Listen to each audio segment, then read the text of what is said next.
Do you know these people?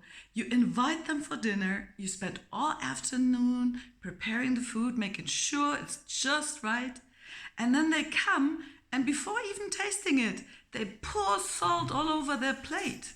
Now granted, salt does enhance the flavor of food, and without salt it tastes absolutely bland. And Jesus said, "You are the salt of the earth."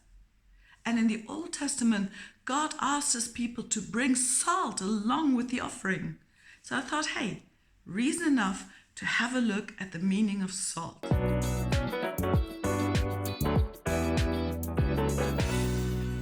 Number one, purity. Salt has an inherent purity, but it can be corrupted by what's added to it. As salt, we must make sure not to get corrupted by the things of the world, like envy, strive for fame, money, seeking our own glory, or worrying what people think of us. God is calling us to another level of purity. Number two, preciousness. Salt was an expensive, valued commodity in the ancient world. It was called the white gold. Roman soldiers were paid the salarium, which meant salt was added to their wages. And the wealth of many cities was built on salt. When Jesus says, "You are the salt of the earth," it's also a reminder how precious you are for God. Number three, power. Many people travel to the Dead Sea to receive healing. And in 2 Kings, we read the story of how Elisha healed the water with a bowl of salt. As salt, God is calling us to be channels for God's power and for God's healing to flow through us. Number four, preservation. Salt stops the decay of meat. Likewise, as salt of the earth, we are called to preserve life where people die on the inside with depression, hopelessness. Also as salt, God is calling us to stand against the decay in society, to preserve God's values. Living the kingdom life looks like something, and we touched on a few examples concerning marriage, truthfulness, and unselfishness.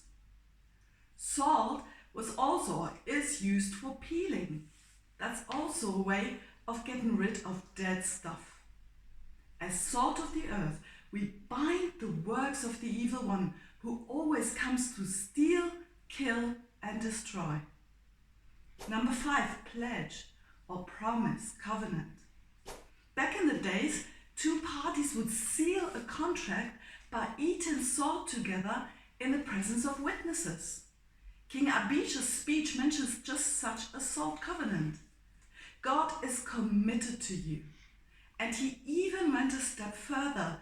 He sealed his covenant of love with you by blood. As salt of the earth, we're covenant people. God is committed to us, and nothing you can do can stop him from loving you. Number six, provision. God instructed the use of salt so that the meat would last longer and taste better, and so be of more value to the priests who depended on it for their daily food. As salt, God is calling us to trust him, to be our provider in every aspect of our lives. At the same time, we are the provision for this world. Number seven, peace. Salt is good, but if it loses its saltiness, how can you make it salty again? Have salt amongst yourselves and be at peace with each other. For me, that means don't lose your flavor. You know, there is diversity. You can be yourself, but make every effort to be at peace with the others. Ephesians speaks of the bond of peace. And Paul gives us this advice: let your conversation be always full of grace, seasoned with salt. As salt, our words and our lives should be uplifting, helpful, full of grace and mercy. So whenever you use salt, take a moment to remember these 7 Ps. Have a great rest of the week and stay salty.